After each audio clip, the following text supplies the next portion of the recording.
She was just 17 when she inherited her grandpa's dusty old tool barn, a place she barely remembered.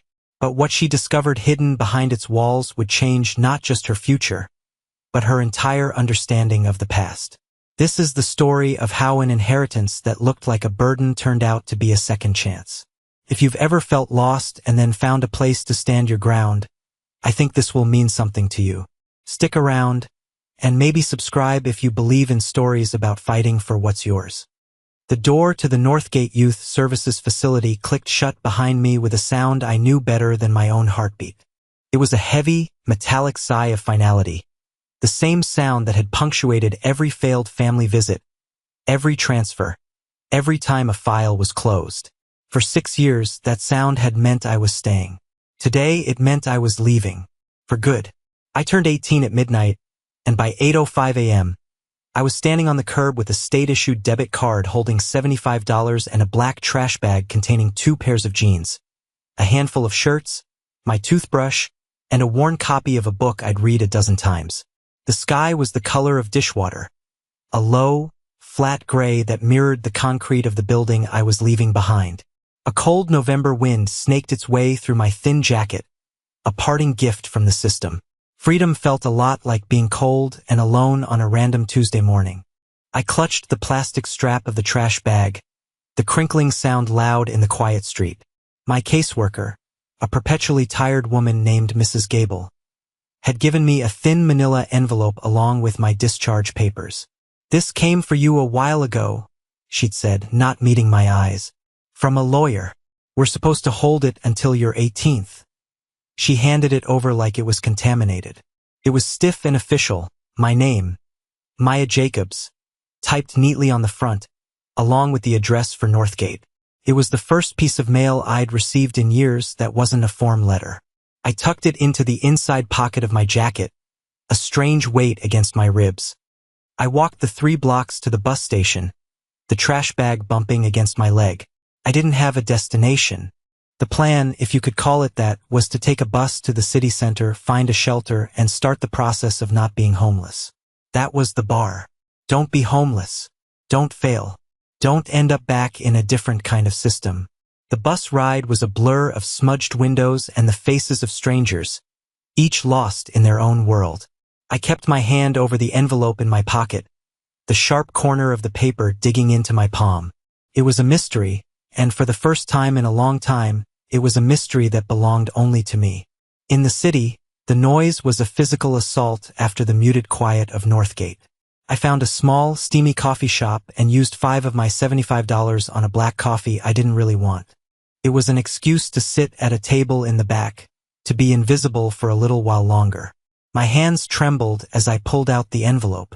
The return address was for a law firm, Albright and Associates. I didn't know anyone named Albright. With a deep breath, I tore it open. The paper inside was thick, expensive. It smelled faintly of vanilla and old books. The letter was formal, dated 6 months prior. It began, "Dear Ms. Jacobs, please be advised that this firm represents the estate of the late Mr. Thomas Jacobs." My breath caught in my throat. Thomas Jacobs. Grandpa. He died 2 years ago. I'd gotten the news via a phone call to Mrs. Gable, a brief, sterile notification. There was no funeral for me to attend, no family to grieve with. Just another file updated, another loss absorbed into the quiet hum of institutional life. The letter went on. It turned out my grandfather, the quiet man who smelled of sawdust and engine oil, the man who had taught me how to skip stones on the creek behind his house before he disappeared from my life, had left me something. He had a will, and I was in it. Pursuant to the terms of Mr. Jacobs's last will and testament, the letter continued, "You are the sole beneficiary of the property located at 1140 Old Creek Road, Miller's Ridge, a property. I own something." The idea was so foreign it felt like a language I couldn't speak. My world had been a succession of temporary beds and shared rooms. The concept of a place being mine was impossible to grasp. But the next paragraph brought the cold, hard reality crashing in. "Please be further advised that the property carries a significant lien for delinquent property taxes, currently amounting to $14,83254. The county has initiated foreclosure proceedings, $14,000. I looked at the debit card in my wallet. I had 70. The number was so large it was meaningless. It was like being told I owed $1 million or $1 billion. It was a debt from a different planet. Then came the final section. We have, however, received a standing offer from Viridian Development LLC to purchase the property as is for the sum of $25,000. This offer would be sufficient to satisfy the tax lien in full and remit the balance of approximately $10,000 to you, $10,000. That number wasn't meaningless. $10,000 was a different life. It was a security deposit on an apartment. It was months of not worrying about food. It was a bus ticket to anywhere, a real suitcase instead of a trash bag. It was a buffer against the world that had chewed me up and spit me out. A small, pre-printed card fell out of the envelope. It had the Viridian Development logo on it and a simple message. A straightforward, no-hassle offer for your convenience. At the bottom of the lawyer's letter was a final, handwritten note from Mr. Albright himself. Ms. Jacobs, the developer's offer expires in 1 week. Please contact my office to proceed with the sale. It is, in my professional opinion, your most prudent course of action prudent. The word hung in the air. Sell a place I'd never seen to pay a debt I'd never known I had, and walk away with a small fortune. It was the sensible thing to do. It was the only thing to do. I sat there in the coffee shop, the noise of the city fading into a dull roar. I tried to remember the property. Miller's Ridge. Old Creek Road. A vague image surfaced in my mind. A memory from before my parents. Before everything. A big, dark red building. The smell of cut grass and gasoline. My grandfather, his hands calloused and stained, lifting me up to see a bird's nest in the rafters. A barn. He had left me a barn. I looked at the offer from Viridian. $10,000 for a memory I wasn't even sure was real. But what was the alternative?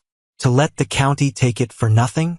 I was 18 years old with $70 to my name. I couldn't fight for a piece of land I couldn't afford. The choice was already made. And yet, something held me back. A stubborn little ember of defiance that the system hadn't managed to extinguish. Before I sold my last connection to him, to a life before the files and the case numbers, I had to see it. I had to stand there just once. I finished my coffee, the bitter liquid doing nothing to warm me. I walked out of the shop and back to the bus station. I went to the ticket counter, the debit card feeling flimsy in my hand. A one-way ticket to Miller's Ridge, I said, my voice barely a whisper. The man behind the counter didn't even look up. The bus ride to Miller's Ridge was a journey backward in time. The sprawling cityscape slowly gave way to suburbs, then to stretches of highway flanked by thinning forests, the trees bare and skeletal against the November sky. I watched the world go by, my reflection a pale ghost in the window. I tried to pull more memories of my grandfather from the fog of my childhood, but they were like fragments of a broken plate. I remembered his smile, the way the corners of his eyes crinkled. I remembered the feel of his rough, warm hand holding mine. He was a constant, solid presence in the chaos of my early years, a quiet harbor until the storm of my parents' lives finally wrecked everything. They were taken from me first, in a blur of blue lights and shouting I didn't understand. Then he was gone too. I was told he couldn't take care of me, that it was for the best. I was 7. I spent the next 11 years believing he had abandoned me. And now, he had left me a barn with a $14,000 debt attached. Felt like a final, cruel joke. Was this his way of telling me I was on my own? The bus wheezed to a stop in what could barely be called a town. A single main street with a gas station, a small grocery store, and a diner with a flickering neon sign. Miller's Ridge. It was smaller and sadder than I remembered. The air was different here. Colder, cleaner, smelling of damp earth and wood smoke. I asked the bus driver, a kind-faced man with a thick gray mustache, if he knew Old Creek Road. He nodded. About a 2-mile walk that way, he said, pointing down a road that disappeared between 2 hills. Not much out there anymore. Just the old Jacobs place. He looked at me for a second longer than he should have. You family? I just nodded, the word feeling strange in my mouth. "He was a good man, Thomas Jacobs," the driver said quietly. "Kept to himself, but a good man." The walk was cold. The wind was sharper here without buildings to block it. It whipped my hair across my face and made my eyes water. The road was cracked asphalt, crumbling at the edges. Fields stretched out on either side, fallow and brown. There were no other houses.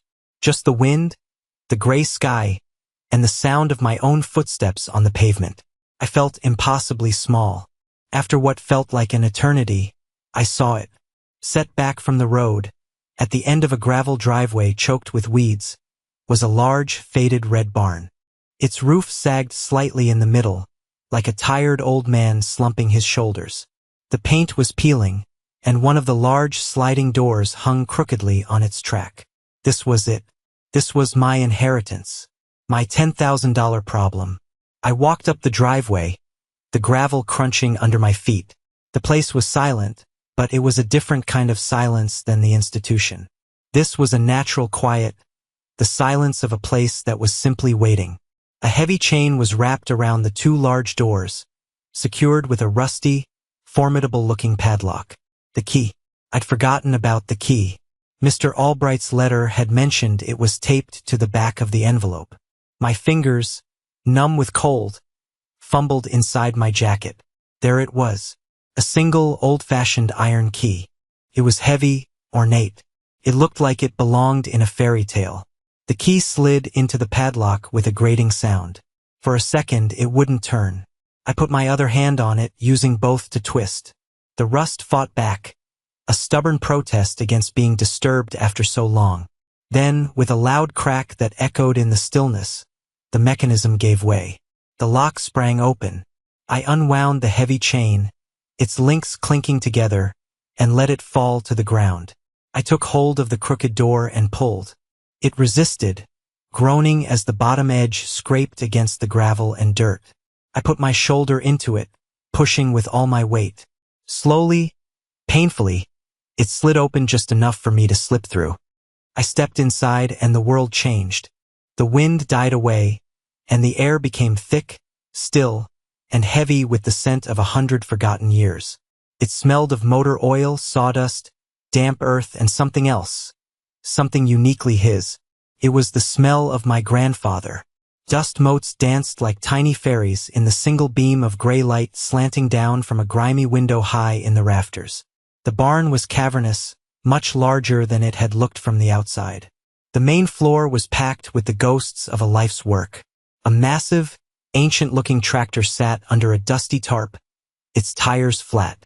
Shelves lined the walls, sagging under the weight of countless jars filled with nuts, bolts, and screws, all meticulously sorted. Old tools hung from pegboards. Wrenches, saws, and hammers, each with a patina of rust in use. It wasn't a junk pile. It was an archive of labor. Everything was covered in a thick blanket of dust, a shroud of neglect.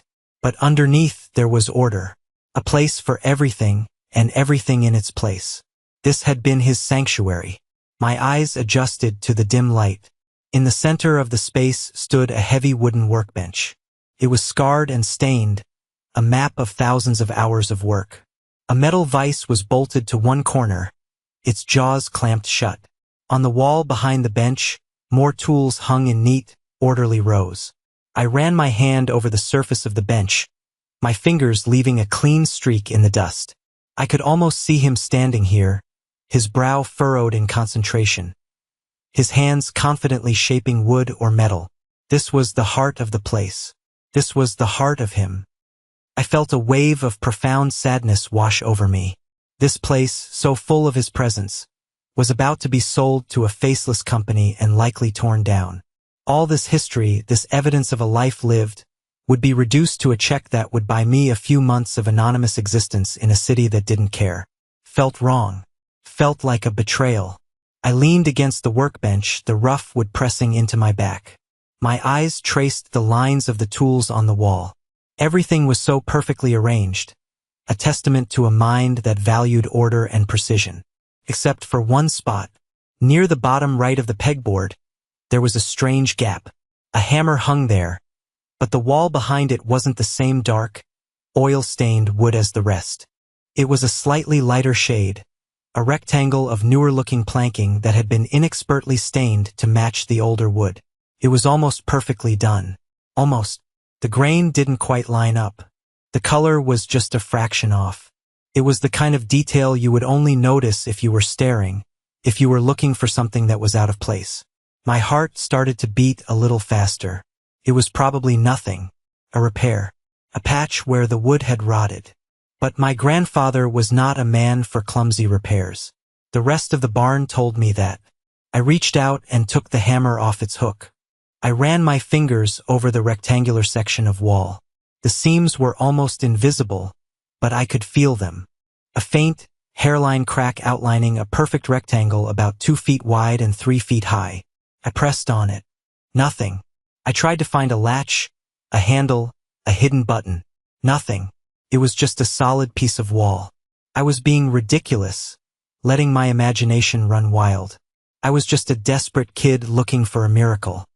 And maybe that's all the story is about. A desperate kid looking for a miracle.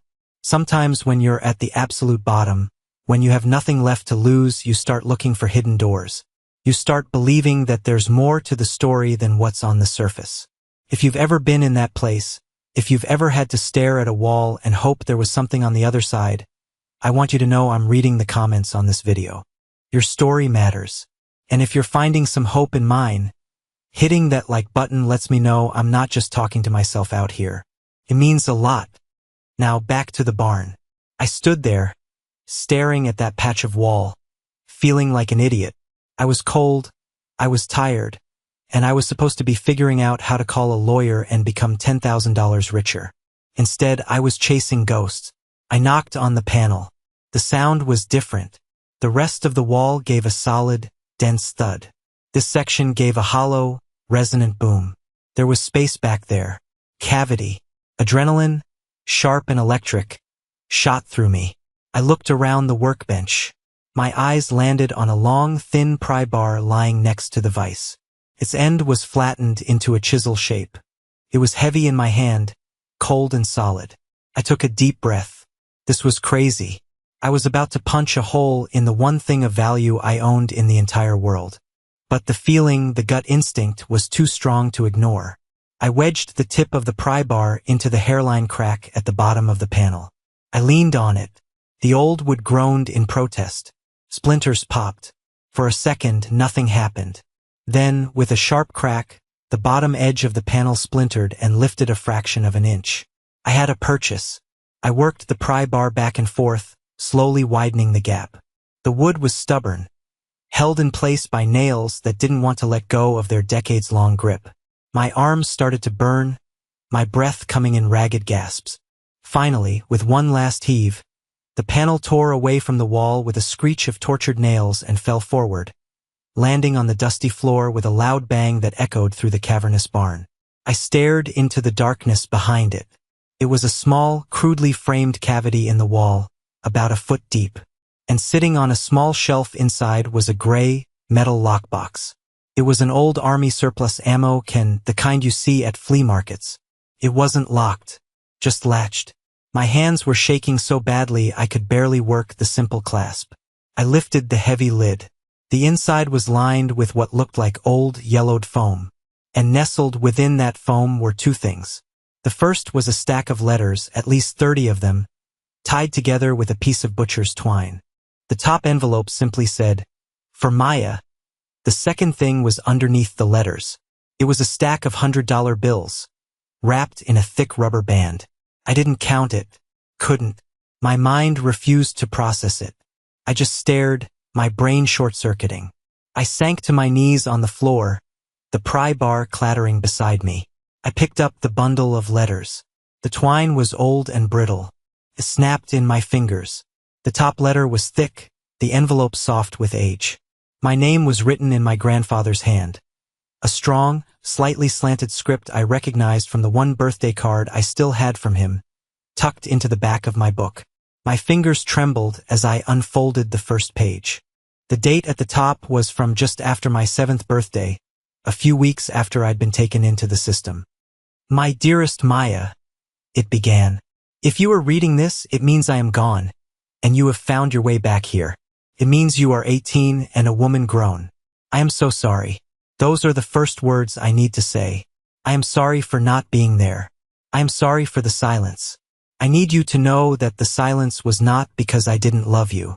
It was because I loved you too much to let you get caught in the wreckage. I had to stop and take a breath, my vision blurring with tears I hadn't realized were forming. I had spent 11 years building a fortress around my heart, and his first few sentences were already tearing it down, brick by brick. Your parents, he wrote, and my stomach tightened, were good people, deep down, but they were lost. They got mixed up with some very bad people, Maya. Owed them money they couldn't pay. Started small, but it grew into a monster that ate their lives. They made choices I couldn't understand, took risks that put you in danger. The night they took you away, the night with the lights and the sirens, that wasn't the state saving you from them. That was me.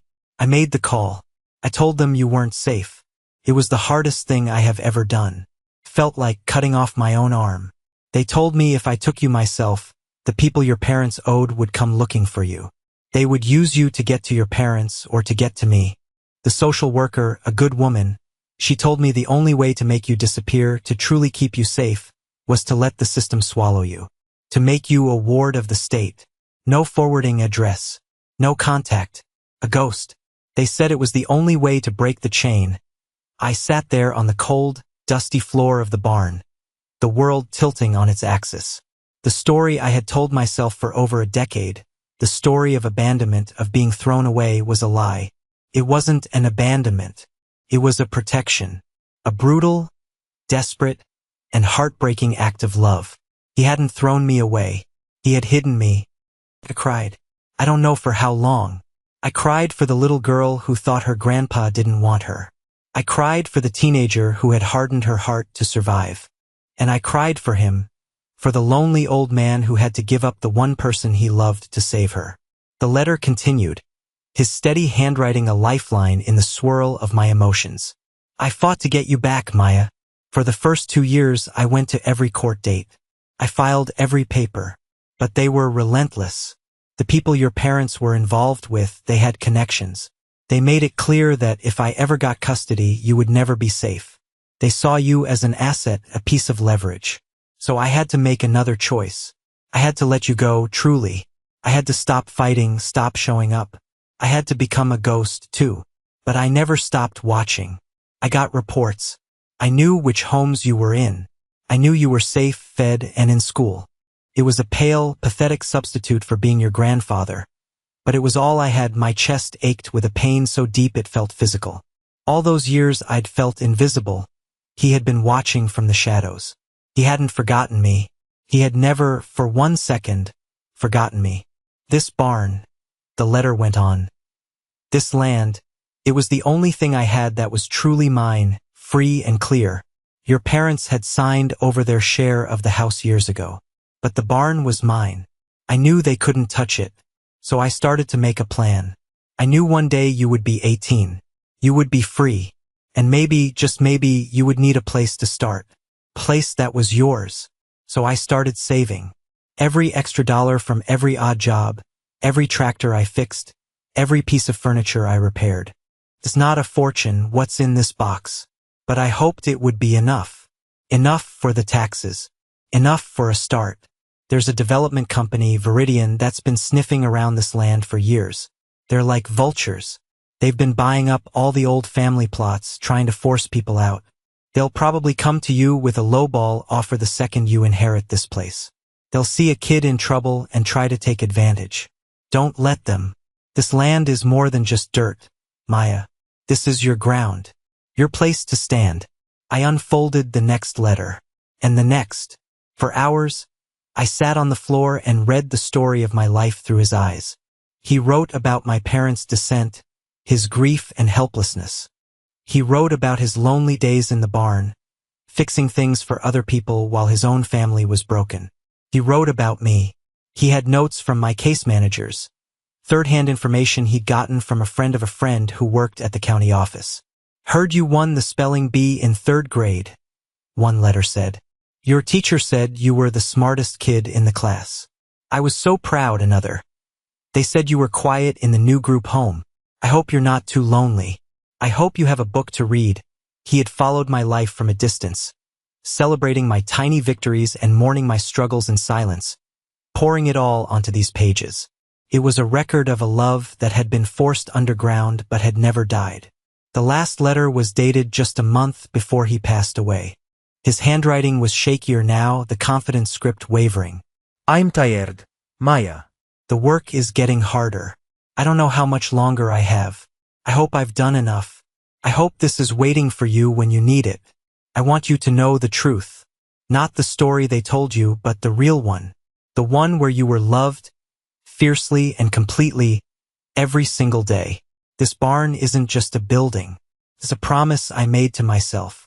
A promise that one day you would have a home. What you do with it is up to you. You can sell it, take the money and run and never look back. There is no shame in that. You deserve an easy life after the one you've had. But if you choose to stay, if you choose to fight for this place, well, that would be something. That would be the best part of me living on in you. Whatever you choose, know that your grandpa loved you more than words can say. Be good. Be strong. Be happy. Love, Grandpa Thomas. When I finished the last letter, the light from the high window had faded to a deep, bruised purple. The barn was cold and dark. I was shivering, but I didn't feel it. A storm of grief and rage and a fierce, burning love was raging inside me. The neat, simple story of my life had been obliterated. I wasn't an abandoned child. I was a protected one. I wasn't the unlucky victim of a broken family. I was the heir to a legacy of quiet, stubborn resistance. The $10,000 offer from Viridian Development felt like an insult. It was blood money. They wanted to bulldoze this monument to my grandfather's love and turn it into soulless condominiums. My phone, a cheap burner I'd bought with my $75, had 1 bar of service. I pulled out the card from Mr. Albright, the lawyer. The developer's offer expired tomorrow. I had a choice to make. The choice my grandfather had laid out for me. Take the easy money or fight. The old me, the girl who walked out of Northgate this morning, would have taken the money without a second thought. Survival was the only thing that mattered. But I wasn't that girl anymore. That girl didn't know she was loved. That girl didn't know she came from a line of fighters. I looked at the stack of cash in the ammo can. I hadn't counted it yet. With trembling fingers, I picked it up and slipped off the rubber band. I started counting. 100, 200, 500.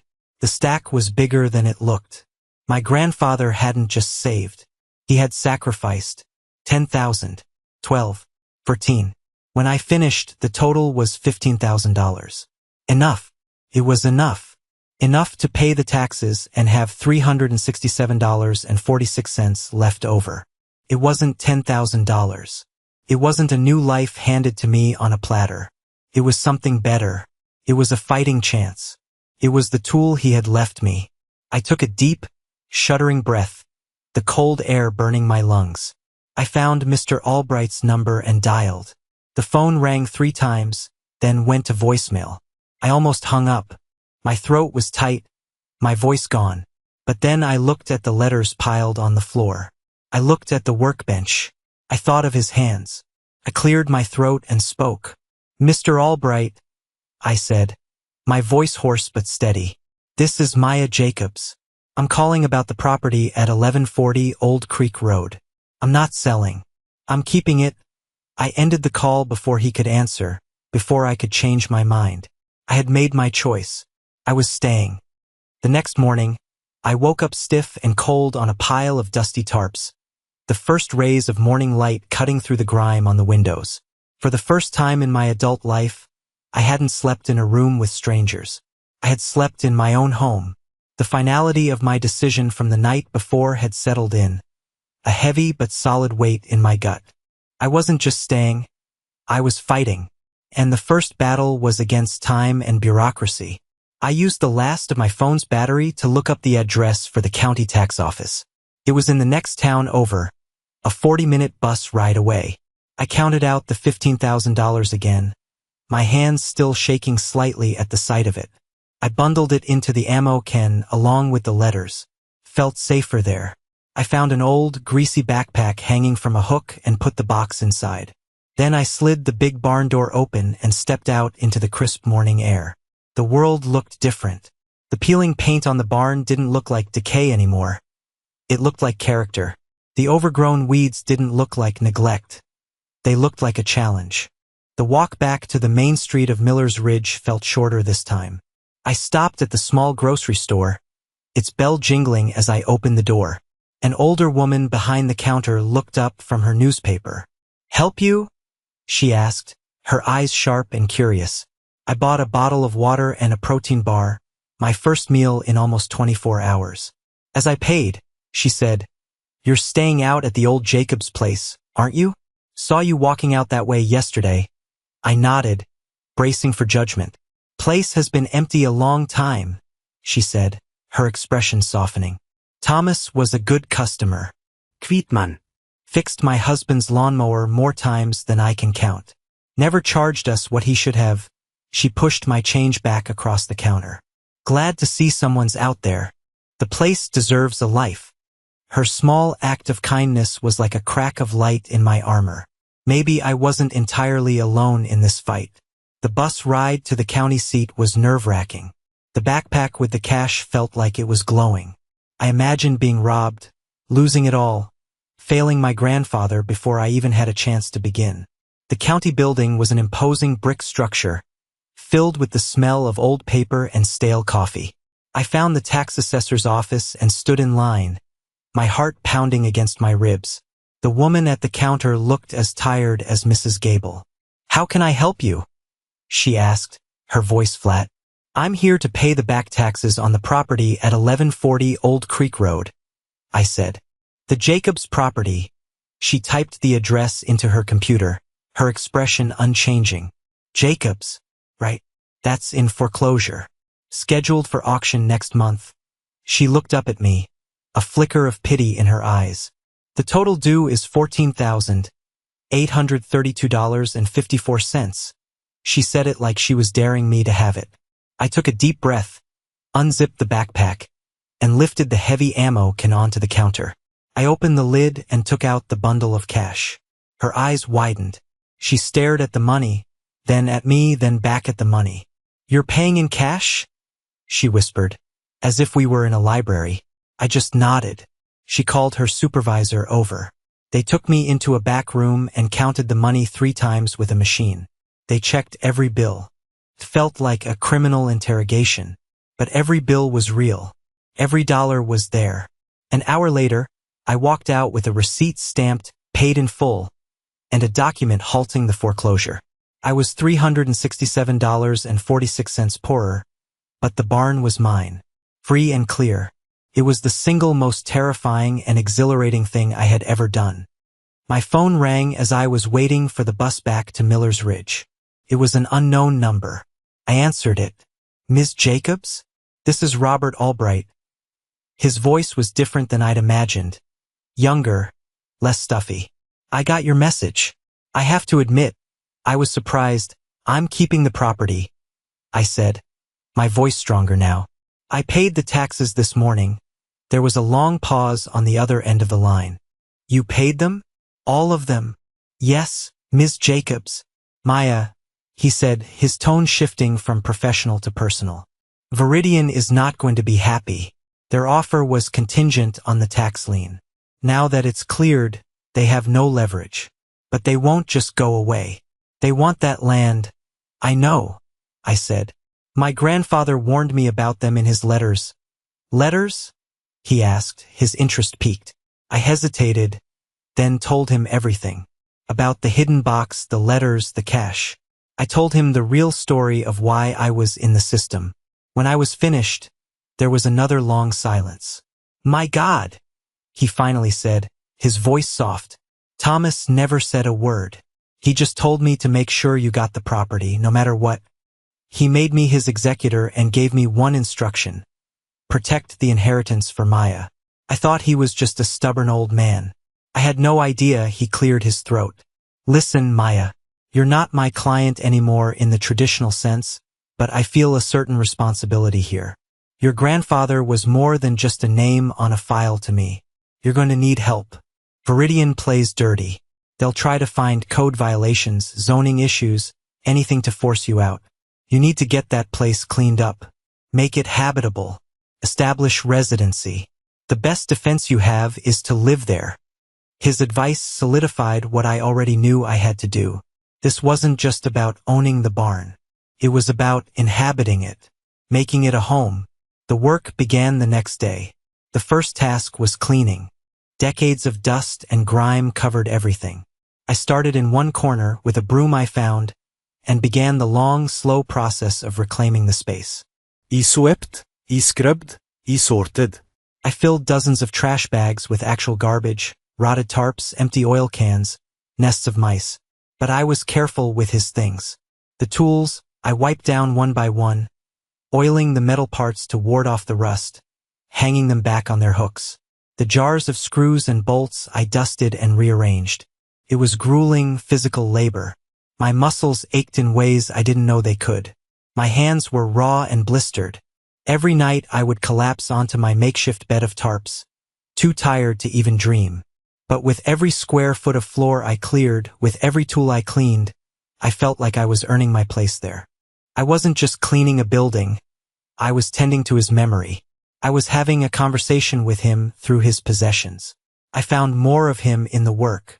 I found a half-finished birdhouse on the workbench, the tiny pieces of wood cut with precision. I found a worn leather apron hanging on a nail, smelling faintly of his sweat and his labor. I found a photograph tucked into a toolbox, a faded picture of a much younger him, holding a little girl with pigtails on his shoulders. Me. We were both smiling. The barn slowly transformed. The oppressive gloom lifted as I scrubbed the grime from the windows, letting in more and more light. I used some of my remaining money to buy a second-hand cot from a thrift store, a hot plate, and a few pots and pans. I ran an extension cord from the one working outlet to my new kitchen. It was primitive, but it was mine. I was building a life nail by nail, scrap by scrap. I got a part-time job bussing tables at the diner in town. The pay was terrible, but it was enough for groceries. The owner, a woman named Sarah, was the bus driver's daughter. She'd heard about the Jacobs girl who was fixing up the old barn. She gave me a chance. The people in town started to talk to me. The woman at the grocery store would save me the day-old bread. The bus driver would honk and wave when he passed my driveway. I was no longer just a ghost. I was becoming a neighbor. One evening, a black sedan pulled up my driveway. A man in a suit got out. He was from Viridian Development. He didn't offer to shake my hand. "Ms. Jacobs," he said, his smile thin and predatory. "We were sorry to hear you rejected our generous offer. We're prepared to increase it. 40,000. Cash. It was a staggering amount of money. Could have changed everything. But I just looked at him. Then at the barn, its red paint now looking more vibrant in the evening sun. "It's not for sale," I said. His smile vanished. "That's a shame," he said, his voice turning cold. "This is a big piece of land for one person. Things happen. Fires. Accidents. It would be a tragedy if something were to happen to this old tinderbox." It was a threat, plain and simple. Fear, cold and familiar, coiled in my stomach. But then I felt something else rise up to meet it. My grandfather's stubbornness. My own resilience. I had survived the system. I would survive this. "You should go," I said, my voice not shaking. "You're on private property." He stared at me for a long moment, then got back in his car and drove away, leaving a cloud of dust in his wake. That night, I didn't sleep on the cot. I brought the metal box with my grandfather's letters into my small living area. I read them again, his words a shield against the darkness. He had faced down his own fears to protect me. Now it was my turn to protect his legacy. Months have passed since that day. The spring now. The fields around the barn are turning green, and the creek I barely remembered is full and rushing with melted snow. Viridian hasn't given up. I get official-looking letters about zoning ordinances I don't understand. County inspectors show up, looking for violations. But Mr. Albright has been true to his word. He helps me navigate the paperwork, filing responses, keeping them at bay. He says as long as I'm living here improving the property, they have a weak case. They're just trying to intimidate me. And it is a home now. I used some of the money from the diner to buy paint, barn red, of course. I've started painting the outside walls, covering the faded, peeling wood with a fresh, vibrant coat. It's a slow process, but every brushstroke feels like a declaration of intent. I finished the little birdhouse my grandfather started and hung it on a tree near the front door. A family of bluebirds has already moved in. The inside of the barn is still mostly a workshop, but my small corner is cozy.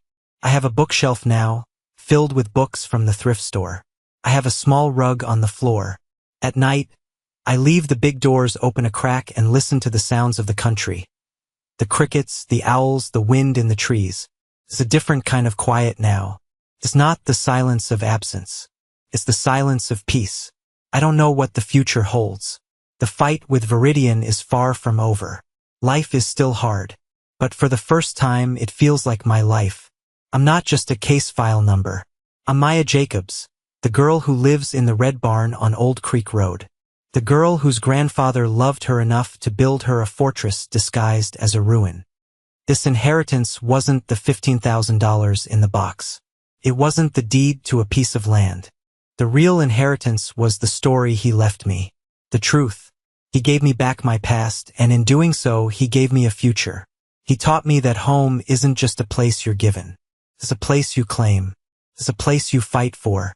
It's the ground you choose to stand on, even when the wind is trying to blow you over.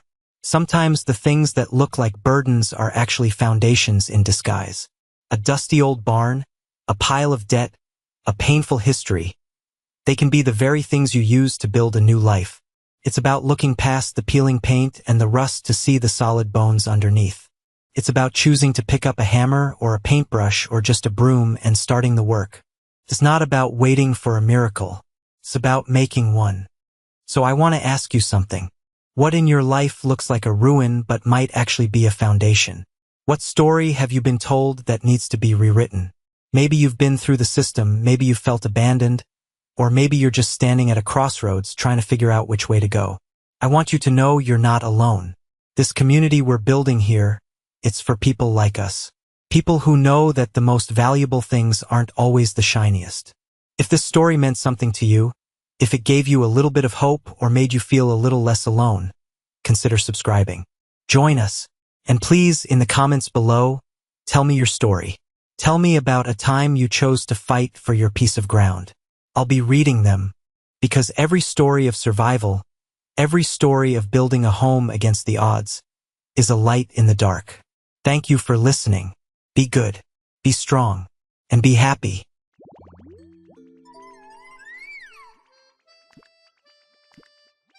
Wait, that's awesome.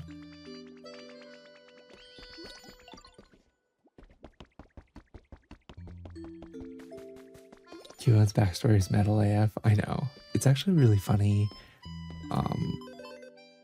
watching people learn about Cubon's backstory.